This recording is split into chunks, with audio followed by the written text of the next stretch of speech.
Hello and welcome to the Mastermind, Body, and Spirit Show. I'm your host, Matt Belair.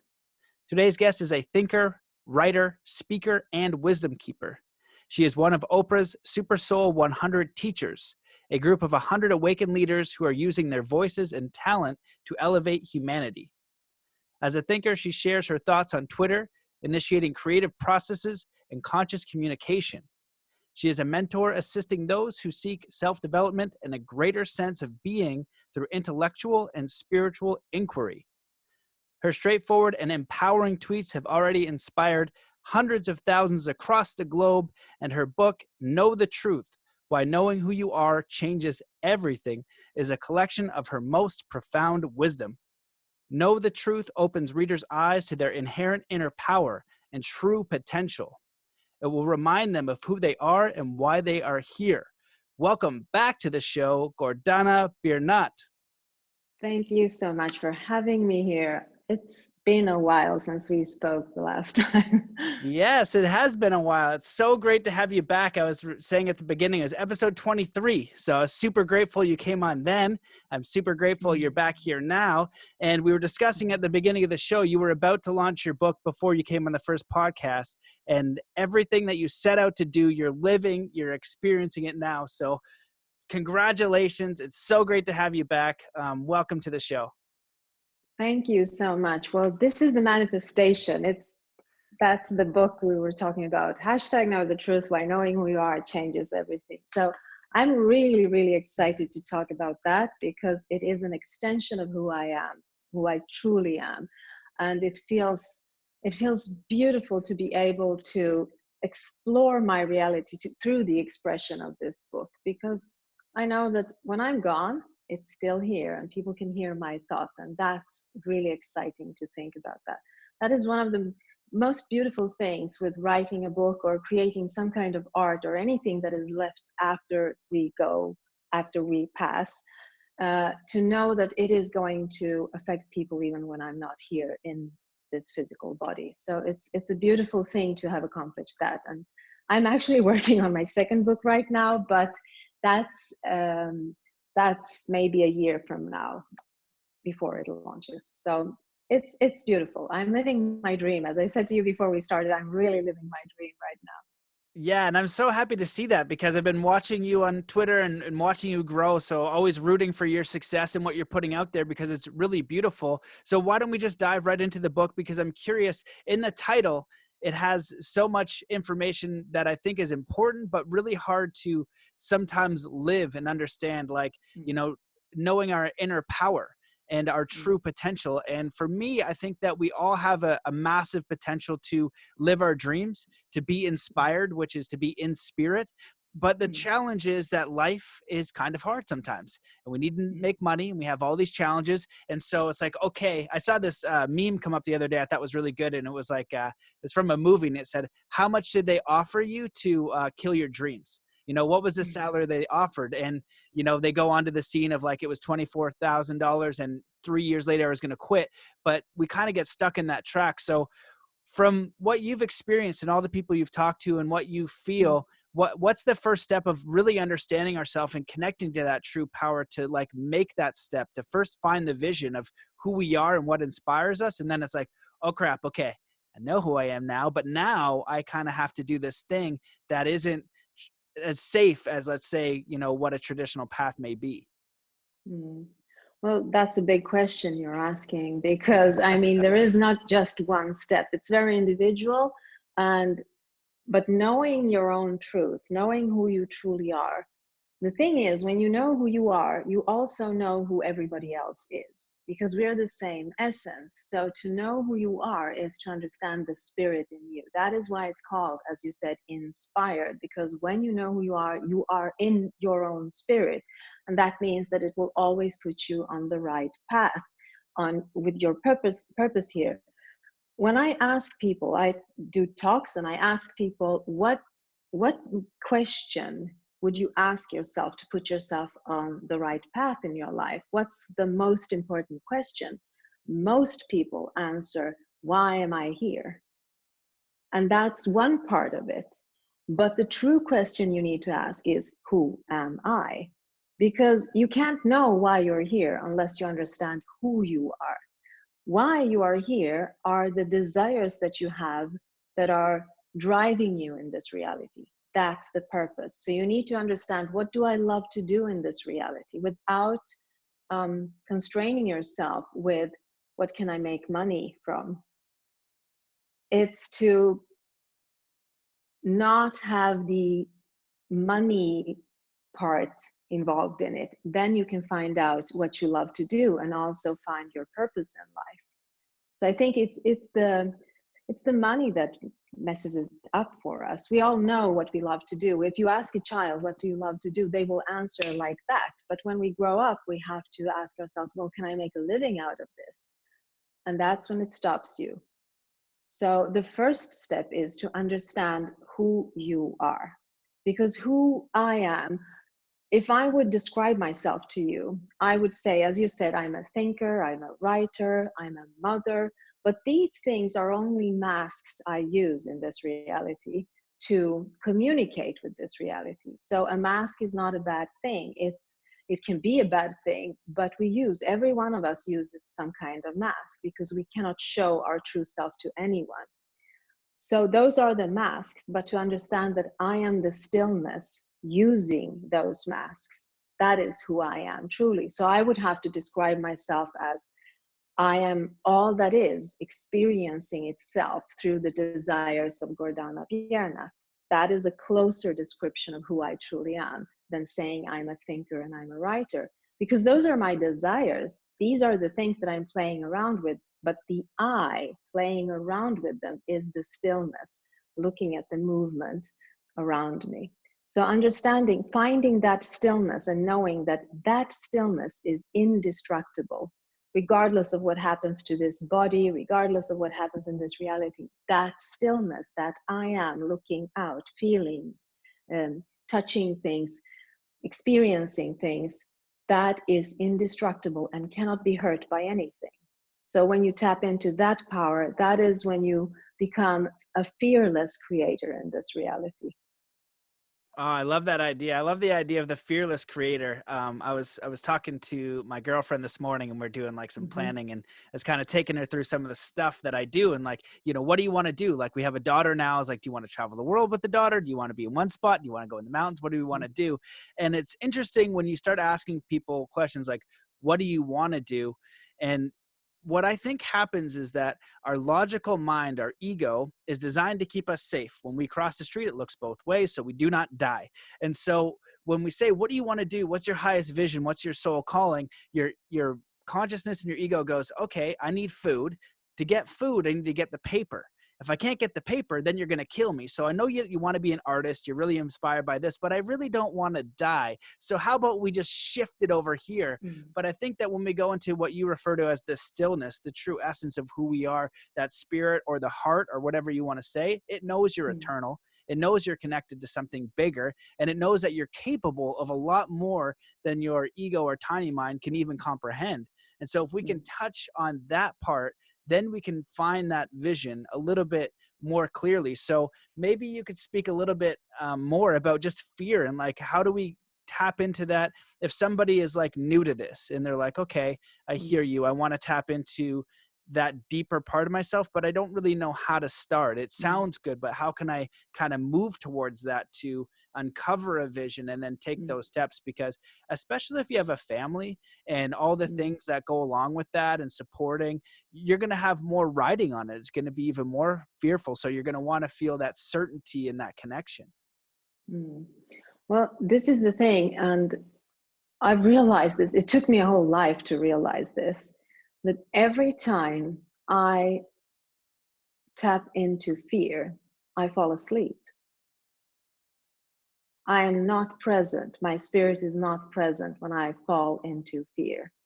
That is when my ego takes over. It's like putting a crazy person in the car, and I'm sitting like this, allowing that crazy person to ride the car because I am not in control. My spirit is not in control. And the signal is I'm feeling fear.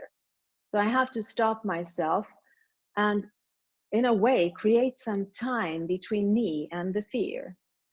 and look at it. Is this real? Is this true? I have to ask myself these questions. Is this true? Is this real? Is there another way of looking at this? I need to stay awake to my willingness to explore a different perspective, a different interpretation of what I am looking at. Otherwise, it becomes habitual, and I tap into fear habitually because everybody is tapped into fear. So in the beginning, it takes energy, it takes an effort to snap out of fear and try to look at it from a different perspective. Also, I usually say that regardless of what it is you are going to encounter in this reality, I mean, you are going to encounter dark stuff. That's what we're doing here. We're actually here to learn how to choose away from fear, to choose away from darkness. That is why that's the purpose of darkness, as a contrast or as an alternative for you to play with your free will. But we're not using our free will in every single now moment. If we look at it, I mean, quantum physically, there are a number of alternatives, but we can only perceive one alternative when we are focused on the frequency of fear. So that's why I stop. I literally stop, and I give myself some time, and I ask myself, is this true? Can I look at it from a different perspective? Can I see the brightest side here? I usually say that when you encounter darkness, your job is to find the brightest spot there. So you have to look for the brightest place in the darkness. It's not about being overly positive. It's not about denying anything. It's about looking at the brightest side of every darkness that comes to you. And that's how you, step by step, learn to discern what is real and what is not real in my reality. Going to ask yourself, in this now moment, is there a reason for me to feel this fear? Is there a reason for my heart to be beating like this? Is there a reason for the stress hormones going berserk in my body? Is it real? Is it true? And I promise you that you will find that, okay, maybe it's not totally true. And then you can go around it and find a different perspective, which might feel like a less fearful way of looking at it. There's a lot of information in there and I loved it all. What I really enjoyed was connecting free will to the idea of fear. And one analogy that I use to kind of illustrate that concept is the idea of, like, when you only have one option. Let's say you're providing for your family and you work in insurance, or quote unquote a steady job, and you say, hey, you're unhappy, but you want to change it, and you maybe love some sort of thing and you can't figure out what that option is. You say, you know what, this is my one option. I don't have any other options. It's just one because it's secure. Well, if you can help that person see one other perspective, now it's not just two options, it's infinite options, because that second option could literally be anything, because it takes them out of only one option. And the interesting thing I thought about when you shared that is, what fear does is force you into the one option. There's only one option to be fearful. And doing martial arts and things like that, you train a lot around fear and how you have to be able to step back, relax the body, and be aware of the situation and the truth of the situation. And that's so important, because that will give you more options and allow you to handle any stress or any problem with much more awareness, information, and power. And that's what we need. And I think those decisions, Yeah. go ahead. Yeah. Do you know why you feel like you have more options? Because fear is a low frequency, which will allow you to see this much. If you relax your body and you go into a higher frequency, which means to be more present in the now moment with the whole of you, you open up like that. And everything that has been in between has been invisible to you.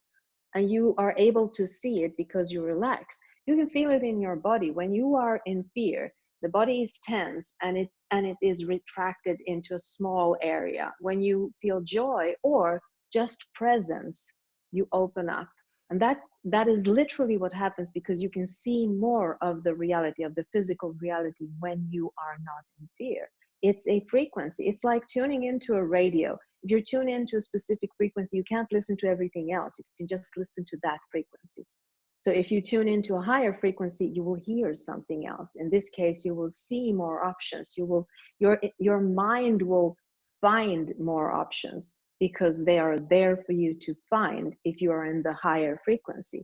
And being in a high frequency is not about being overly happy all the time. That is not a high frequency. A high frequency is to allow yourself to be fully present in the now moment. That's a high frequency. So when we talk about, oh, I need to be in a high frequency, I need to be happy. You don't need to be happy to be in the high frequency. All you need to do is to be more present and to be able to look at the fear from the stillness, which means to not be the fear, but to look at it. Every single feeling you have, you are not your feelings. You're the one feeling them, which means that you can look at them from outside. You can almost be an objective observing that. So being able to do that gives you the time to realize that you don't need to accept fear if you don't want to. There is a free will and there is a choice. Every single time there is a choice. I mean, when I look at how trees grow, there is a fractal branching in them, and it starts with one and then it divides into two, and everything is the same way. This is a fractal of how nature works. Well, that's how our thoughts work. In the same way, you will always have a choice because you always stand in that center where you have choices, because we live in this dualistic reality where there is night and day, plus and minus. It's equal amount of it. And the reason it is equal amount is because you are there to choose. But if you don't see the choice, you will always be in that fear, and you will always choose something, you will always feel like you have to go in one direction. And when you go in one direction, you go in circles. It's not leading you anywhere. So being just giving yourself the time to see, is there an option and how does that option look like? To look for the less fearful option. You know, when I post things on social media, I do not allow anything out of me into this world unless it has gone through my love filter. I ask myself, is there love in this? If there is love in it, I will post it. Otherwise, I won't, because otherwise it's not true. The only thing for me that is true is the love that I can send out. Everything else is just an illusion created by my ego. Holy smokes, you said a lot there. What my favorite bit of that one was the idea that fear blinds choice, and it's true because Yeah. it blinds anything else. And society as a structure, it does keep us in fear. Mostly it is a lot to do with that money paradigm, because if we don't Mm, have the money to provide our family and ourselves, we're not eating and we're not secure. And that's the mm, base level, our just basic security. And so many people are like squirrels trying to collect a whole bunch of mm, nuts, and there's never enough mm, nuts. And so they're in this constant state of stress, and they're unable to see another option. And mm, from doing so many podcasts and listening to a lot of people, doing a lot of coaching, I'm curious your perspective on what you see of like common problems that maybe somebody's like sharing with you personal stories on Twitter, or the common challenges that people are experiencing, and then like a solution for them. I feel like people are kind of dealing with certain categories of things that keep them stuck, and then once they see another view and another option, it really opens them up and inspires them, because then it is that higher part of them. Like I can't remember how you put it in the book, like that inner power. It is true power. I feel like people don't give themselves credit for how powerful they are. If mm, somebody's connected to their spirit, they can be, if you take any successful person on the planet who's successful in contribution and right livelihood and all those things, you could take it all away, let them be homeless mhm, and break both their legs. And then they're like, okay, as mhm, long as they have that same consciousness, they know how to mhm, work with that force. They know how to work with that power. They know who they are, and they'll build back mhm, up again. I think that mm, we're really trying to get security and then put mm, insurance on that security and then insure it mhm, one more time. But mm, still always that's more fear-based than mm, really living inspired in spirit and mm. with your true power. So Well, I mean, you answered the question yourself. It is about connecting to that power from within. I think it's a question of trusting oneself, mm, of trusting that you will create what you need if you're not in fear mode. Because if you are in fear mode, then you are not creating the reality you want. You are creating something else, which will put you in the future in something that you cannot relate to. You don't know how you got there, because the universe is always listening. It doesn't care what you say, it knows what you think and what you feel. So if you feel fear, if you feel that, oh my God, this isn't going to work, I need to do this instead, and if you're always in that fear mode, well, then you will get more fear. That, because it reacts to your frequency, so it gives back exactly your frequency. I'll give you an example. If I say I hate war, you would say, well, that's great, we should all hate war. Then I say, no, I think we should love peace, because those two things are very, very different frequency wise. If you say I hate war, then you're standing in the frequency of hate, and the universe answers with more options to hate war, which means that you will get more war to hate, because that is what your request is. If you say I love peace, well, the universe will give you more options so that you will be able to explore how it is to love peace.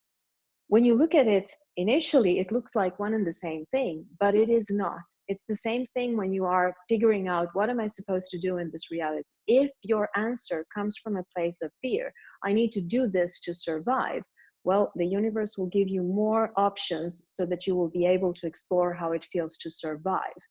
So it needs to be changed. It needs to come from a place that is secure. And I know it is really hard because the society is pushing us into this fear mode. It's easier to control us when we are in fear mode. There's no denying that, of course. So you have to trust yourself that you will be able to create what it is you want to create in your reality with the right frequency from within. And the right frequency is always, I trust myself. When you look at successful people, well, they trust themselves and they never break promises to themselves. They try to keep on track regardless of what everybody else is doing around them. And that is what makes them successful. Of course, they go through the valley of shadows and darkness, but they are not fearful when they do that, because they know that there is light in somewhere along the line. And I think that's the hardest part, to stay in trust when there are problems and everybody is pushing inwards with the fear. So it's about trusting yourself. It's about giving yourself time to think before you react, and to be very, very aware of, where does the request come from? Does it come from your heart, or does it come from your ego mind with fear in it? If it is fearful, then try to tweak it, to look at it. How can I change this? Maybe, I mean, if you're working with something and you feel like, oh my God, this isn't working for me, and you're always in fear, maybe you need to find a way to start loving what it is you do, to find the brightest spots there, and that might lead you to something else. I think the other problem is that we want to change very quickly. We're very impatient now. We want things to happen immediately, and when they don't, we get kind of put off and we say, oh, it didn't work. We have to give things time to grow, because every thought is like a seed, and you put it in the ground and you wait for something to grow. And when I say every thought, I literally mean every thought. It's not just the good thoughts. It's like a daydream, beautiful seed. You will have roses and stuff that you want in your garden. But fear and worry are also seeds. And how many of us use our time to daydream something into existence? We did it as children, but we forget that when we're grown-ups, how to do that. So we're always in worry mode. It's like throwing worry seeds everywhere, and then you wake up and you're in a jungle. You don't know how you got there, but you're in a jungle. So to become more aware of what is occupying your mind and your heart, that's, I think, a way to steer yourself into the direction that will be more pleasurable to live in. Wow. Again, agree with all of that. And I don't know where to jump in first, but one of the things I really liked that, well, hating war is very, very different than loving peace. And it's Mm. so true that, I use this all the time in sports anyway, where if somebody wants to do something, and I use the example of a backflip. So if you listen to the podcast, you've heard this a million times, but if you're going to go do a backflip and you say, I don't want to fall, that is not what you don't go do a backflip doing that. You say, I want to land the trick. And so every time that we have these, let's say little sensors, right? Because our ego and our conscious mind is designed to keep us safe. So these sensors are going off, but what's happened is that we're like this supercomputer that all the sensors of danger are going off and we're stuck. And so whatever the safest thing for us to do is, we're going to go do. And when you share your example of being able to step back and observe, there's light and there's dark. It's duality. Yes, there is risk, and yes, there is a side that's more inspiring and the positive side of that. But when you step back, you can look at both choices and take the action towards the thing that inspires you. But if you don't have that ability to kind of step back and look at both and see both, you can't take steps in that direction, because you're always going to be filtered through the safest model, whatever that case is. And that's probably going to be given to you by default, by something outside of you. That's something that you're not going to be creating. And that's such a great comment that I don't hear enough, is like, people are impatient. And I remember listening to a podcast, Michael Gervais has an amazing podcast on sports performance, and he's talking to Mark Devine, and these guys really know their stuff when it comes to performance. And they start talking about biohacking, and both of them are like, we are not fans of biohacking. This is terrible, because the idea is looking for that quick fix. And I remember on my journey in my teen years, and probably I still have it now, but I'm always looking for that little hack, right? What's the hack that's going to give me enlightenment? What's the hack that's going to give me more money? What's the hack that's going to get my podcast out there? And what I've learned over time is that there is no hack. It's just taking that inspired action each and every day. And a lot of the times that might not be sexy or inspiring. It's like, I got to do this task, but if I can do it from the process, from an engaged spirit, from just gratitude and appreciation, knowing that this is the thing that I'm doing, and it's more like the long haul. That's how you get the fruits of those labors. And your analogy of the seeds is so good, because the way our minds are working is that we keep looking at and focusing on the negative, and we don't, it's like we don't have that choice. And so we're experiencing those things and we feel helpless, because we don't know how to step back and make a different choice. That alone, understanding that and making a different action, can change so many people's lives, because that's the default setting. We're not really taught how to do that. Yeah, we are not. We are actually taught the opposite, how to hurry to reach a goal. If you're not reaching your goals, then there's something wrong with you. And I feel like in the Western world, at least, we are so preoccupied with the masculine principle of this, that we are not balanced with the feminine principle. And what you were talking about, how to have patience when you're doing things, you're looking for the hack. Well, when you're looking for the hack, you're actually interested from going from point A to point B the fastest way. And that is the masculine principle. And that is okay. That is great, but not all the time. Because if you're doing that, then you will wake up feeling like your entire life has been like sitting on a train, and it's going very fast. And you go from one station to the other, but you don't see anything while you're on that train, and you miss your life.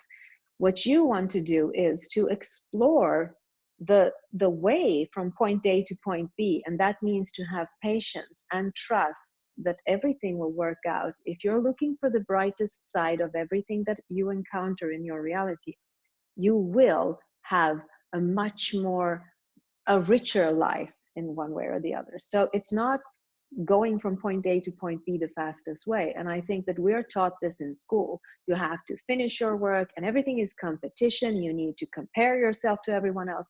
Well, these are distractions from the stillness within. Real distraction from the stillness within. If you're always comparing yourself to everyone else, well, you will never be full on the inside. You will never ever be in that place where that stillness is. They do talk about the kingdom within. Well, we are not present in that kingdom, and that's why we never feel full. We never feel whole in this reality, because we are not present in our own homes inside. So just becoming more present. And this is not about sitting in a meditation for hours. That's not what I'm talking about. I'm talking about to become aware of every single now moment, that there is a choice in every now moment. It's not about you having to make every choice, but when you feel that there is no choice, I promise you there is always a choice. So it's up to you to find that, what's the choice here? What's the alternative? What's the different perspective here? And time is crucial. We are so pushed into reaction mode, especially with all the technical stuff around us. I mean, if you get a message, they want you to answer it this immediately. Otherwise, what's wrong with you? Why are you not answering? Well, I don't think we need to do that. You can give yourself time to think. And it's about a second. It's not about hours. It's about a second. You need to stop, breathe in, and ask yourself the question. Sometimes I do this. Um, I mean, we are so much in our heads all the time. It's the ego mind going berserk in this reality. And when we are there, we are not connected to the heart. And the heart will always tell you the truth, always. So sometimes I put my hand on my heart. I literally touch my heart in order for my awareness to go from mind to heart, so that I will get the right answer. And I breathe in and breathe out like a sigh. And if it allows me to breathe in fully, I know that, okay, I'm on the right path. If it doesn't allow me to breathe in fully, then I need to rethink, to ask the question in a different way so that I will find the right answer. And this takes only a few minutes. So it's not a big deal. It's easy, but you have to remind yourself to do it when you feel that you're pressured, or that there is some fear going on within you. Yeah, absolutely. The last bit reminds me of, I went to Dr. Joe Dispenza's work and I really like it. And one of the things he Mm. talks about is where you put your attention, you put your energy, and you can do that really Yes. simply. That's a part of some yoga and some meditation. If you, Mm. you know, just imagine putting your energy in your ear, it's like, oh, I can actually put my consciousness in my ear. Then you're like, Mm. okay, heat it up, and you can kind of make your ear Yeah. kind of like get warm. And like, oh, well, that's a really weird thing to be doing. Yeah. And I was just imagining as you were sharing those examples, you know, I do it all the time. It's how our brains function. I think that we need to understand that it's normal. You're not alone. I get in the car, right? And my mindset in the crazy ego mind is probably in one of these states. It maybe in judgment, maybe it's in worry, Mm-hmm. maybe it's in the Mm-hmm. task list, maybe it's in unease, maybe it's in depression, and maybe it's in the past, maybe it's in the future. But where it is definitely not is in the moment. You In know, the now, yeah. that's, that's the last place it wants to be, is in the moment. It's just like, just put the car in reverse, man. There's no problem. That thing that happened Mm. 20 years ago, that's a trauma, is not happening now. You know, this Mm. stress that you have, you don't need to stress about that. That's not helping you. The more Mm. we can be in that moment, it's so empowering and so important. And to understand that as we're moving through our life, most people are in, let's say, the positive states might be inspiration, joy, happiness, ease, contentment, Mm. things like that. But most of Mm. the time, as we operate, it's in the lower ones. It's in the Yeah. fear, and it's in the worry, and it's in the unease and Mm. the anxiety. And just learning, like you said, that simple example of, if you can learn to catch it as you go throughout the Mm. day, and you've never thought about this, and you're like, holy crap, I've been stressed out for 6 hours straight. Okay, Mm. you now become aware. You can take your hand and put it on your heart, because where you put your attention, you put your energy, and just Yeah. do 3 deep breaths, and it resets it. And Mm. yes, it'll go back. It'll go back tomorrow. It'll go back that day, forever. But the more that you're Mm. able to catch it and reset, you're actually Mm. changing the neurology of your brain, because the Yes. natural neurology right now is just to function at this pattern, and it's never known that it could have a Mm. different pattern. But that's where that awareness and that free will is Mm. so important and so wonderful. And I think that's where we connect to spirit or God or the universe, because Yeah. when we get to that space of observation, we do get the two choices. And at Mm. that point, finding, when you use the idea of finding that silver lining or the best thing, or you're choosing to look for that. And Mm. you know, there's a, you know, great book, Viktor Frankl, Man's Search for Meaning, and he went through the most awful thing you could possibly experience, but came Mm. out with it with beautiful examples and beautiful stories, and made the experience something that 99% of people would never be able to do. It's truly extraordinary. So, Mm. you want to Yeah. comment on that? Yeah, it's about being aware of the power that you have from within, being aware of that everything that you are the keeper of your inner life, so to speak. You're the keeper of your inner domain. No one else is, even though it doesn't feel like that in our society, because we are always reacting to something. And when you learn the ability to go inwards, you become less reactive. Because what happens when we react is that, since we are operating on different frequency, I mean, the only difference between you and me is the frequency, since everything is energy in this reality. So the only difference between you and me is the frequency. And we are operating on these frequencies. So if you offend me, you use your ego and you say something bad to me, and I tap into that and I use my ego and I answer you. Well, even if I were in a very, very high frequency, I was present in the moment and everything was fine. And then you came along and you lowered my frequency. And there I am staying in that frequency. Well, if I tap into your frequency by answering, by reacting to what you're doing, what I do is I hook onto your frequency, and I am no longer creating my own reality. I am creating a version of reality that is yours. And then I ask myself, why am I miserable? Yes, because I am not creating my reality. My purpose here is to create my own reality, to be the creator of everything in my reality. So if I hook into the news or some crazy person or the traffic or whatever might upset me, if I hook into that and I stay in that frequency, I have given up my power to create from within. Everything is created from the outside. It feels like that. And I feel lost in that world. So to disconnect, of course, you can react to something, but to disconnect from it very, very fast and go back to your natural state of being, which is not anger, which is not fear, which is something else. To disconnect, to not be like a fish, taking the bait, allowing yourself to go away from that. I think that is what Buddha and all the other religions are actually talking about, not to react. When they say turn the other cheek, not, it doesn't mean to be stepped on. It means to take care of your own frequency, to know when to pull back, to know when to release, not to engage in the drama, which is not yours. The ego will push you to do that. And it becomes, as you said, a habit. And then you allow your body to crave. I think it's Dr. Joe Dispenza, that talks about the cravings that comes from your body when you are addicted to drama, fear, and all the other ego stuff in this reality. And when you become aware of it, your body will crave the cocktail of hormones, and it will give you signals to look for it. So you will look for drama and you will hook onto that drama because your body is used to it. That is to operate on the lower frequencies. When you can detach from that and say, I don't need to do that, then you become the driver in that car, not the crazy person. Yeah, those are all really great examples. And it's another example of just having more free will, because people Mm-hmm. think that, oh, they say maybe when you're a kid, they say, Matt, you're a loser and you suck at football or something. And then I Yeah. take that and I'm so sad and I need to prove that I'm not this, or Matt, your podcast sucks, or whatever the case is. From that Mm-hmm. centered point, you can allow that to exist without attaching or battling it. And when I Mm-hmm. battle it, that's going to whatever that lower frequency or whatever it is, I choose Yes. to engage in that.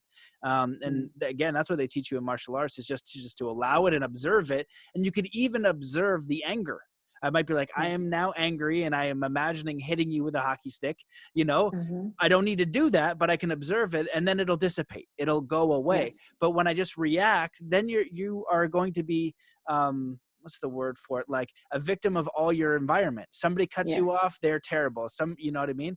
But from a Mm-hmm. different mindset, you're never a victim of your circumstance, because you have Mm. that inner power. You're operating in a totally different way. And I think it's, again, a really monumental shift for people to understand, if they can really understand what you're saying, because it's two worlds. It's Mm. one is the dark, one is the light. It's the yin and Yes. yang symbol, and Yeah. you get that choice, coming back to the free will piece of it. Mm. Yeah. Well, exactly. I mean, to recognize when the ego is um, driving you to sleep, when the ego makes you fall asleep to who you truly are. usually when I say to people, you do understand that feeling like a victim is the ego. It is the ego doing that. And most people won't accept that. They will say, how can you say that the feeling of victimhood is the ego doing that? It is the ego because it separates you from everything else around you. It creates an illusion of you are totally alone. There is no one else that feels like you. You cannot ask for help. It it creates a cocoon around you, and this is what ego does. So victimhood is as much ego as is to be a perpetrator. It's the ego creating both states of mind, which are both disconnected from who you truly are. So understanding that every time you feel less, your ego is doing something to your mind. So you need to disconnect from that. That's the choice in every now moment. Do I want to be asleep or do I want to be present? It's that is the choices we are making. It's not about darkness and light, good or bad. These are the illusions we are playing around with in this reality. It's about, am I allowing my higher self, my spirit, to be present in this body or not? And when you feel that you are going into that fear mode, trust me, it is the ego creating that. And you're not being present with your highest self in the now moment.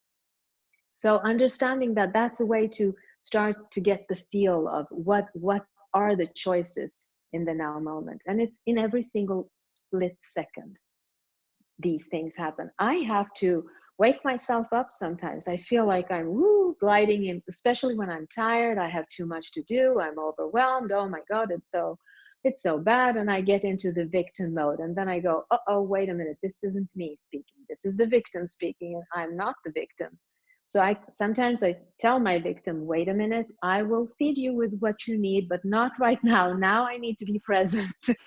So I literally talk to the victim within me to get a hold of it. Also, when I wake up in the morning, sometimes I wake up with a thought. And that gives me a signal that I have been thinking while I'm sleeping, and that's not a good sleep. So I have to literally remind myself in the morning, I have to say, Gordana, jump out of your head into your heart. And then I wait for a second for me to jump down into my heart. And then I go, okay, so here's my bed. It feels good. Everything is soft and nice. It's cool. I like it here. And that's how I bring myself into the now moment in my heart. I have to do this every morning. So it's not that there's a life hack, you do it once and it's done. You have to literally do it all the time because we are so conditioned to be in the fear mode. So you have to work for it every single day. But it's a beautiful work because it becomes brighter and easier, and you get more and more power every time you do it. Yeah, absolutely. And the benefit to that too is when your mind, because it's how we think and how we operate in the world, goes to the negativity, the overwhelm, the victim, the anger, whatever the negative emotion is, that can then become the opportunity for the signal to just ask yourself, so what do I want? And one of my Yes. first mentors, Michael Lozier, wrote the book, The Law of Attraction, and he was on like Oprah Winfrey's, he had like some sort of radio show there for a bit there. So that's kind of a cool Mm-hmm. connection. But it's such an amazing, it's one of the best. If you want to hack, that's a great hack, because what it does is, if I don't want to fall on my head snowboarding, what do I want? I want to land the trick.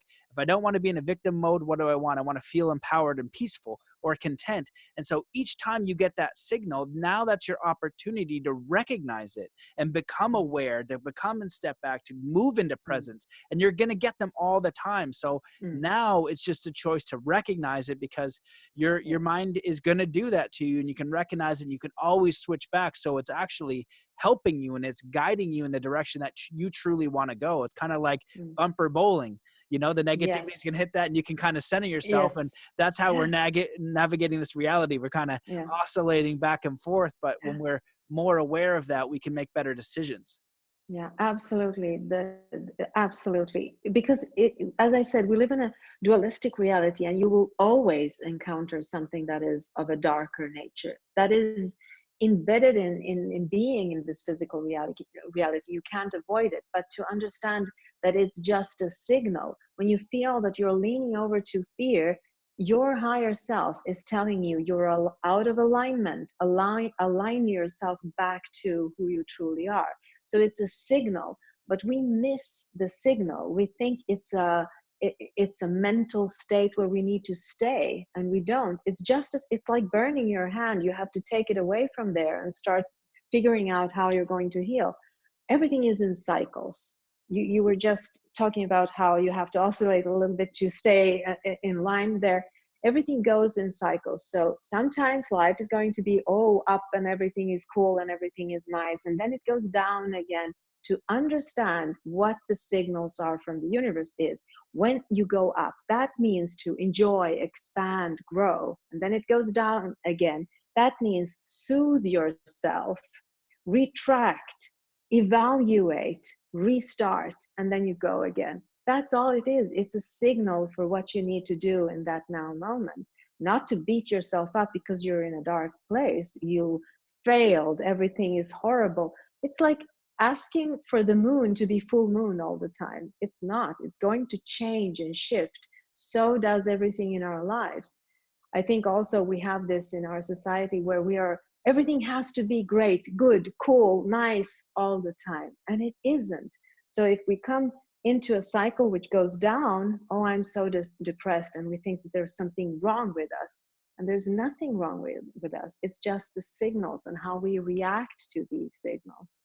So it's about the reaction. Again, we started off with the reaction, and I think we're ending it here with the reaction. It's all about what you do with the things that come to you. It's not about not encountering problems. We all do. It's about how you react to them, your choice in that moment where you feel the fear. How do you react to it, and how do you handle it? To see the fear as an illusion, albeit a very persistent one, but still it is an illusion, and to try and find the brightest side of that fear, or the least fearful way. I think just that will make a much better trajectory for the future. Absolutely. Beautifully stated. Well, I could talk to you all day, and I would, but I know you're a busy lady. So thank you so much for coming on the show. All of this was amazing. It was so good to see you again. So I'll finish it by asking you, is there anything that you wish that we had talked about? Where can people find more about you? And if you can squeeze it in, have any time, talk a little bit about one thing we can do to move towards world peace. Mm. I want to do one thing. I want you to give me a number from 1 to 231, and I'll read you a 33. truth. 33, and I'll read you that truth thought from my book. And let's see what synchronicity gives us here. I love it. Okay, so here we go. Truth thought number 33. Mind is a tool with which you create your reality. Everything that does not belong in your ideal reality should not be in your thoughts. And that's your thought. I think that is a way to create peace. If you can do that, understand that your mind is like a tool. It's like a vision board. Everything you allow into your mind is being created in this reality. So be very, very mindful of what kind of thoughts you cultivate. When you start being mindful of that, thinking about not saying I hate war, instead of saying I love peace, that's a way to move towards peace. Absolutely. Beautifully said. Well, thank you so much. Where can people find you? Oh, they can find the best place to find me and even look into my head a bit is Twitter. My handle is @mypowertalk, and I put out daily thoughts about who we are and why we are here every single day. Awesome. Thanks so much for coming on the show. Thank you for the work you Thank do. I you. look forward to staying in touch. And yeah, we'll get you back on the show a little sooner than later. Thank you, Matt. I enjoyed our conscious conversation. Yeah. See you later. Thanks guys for watching. Peace.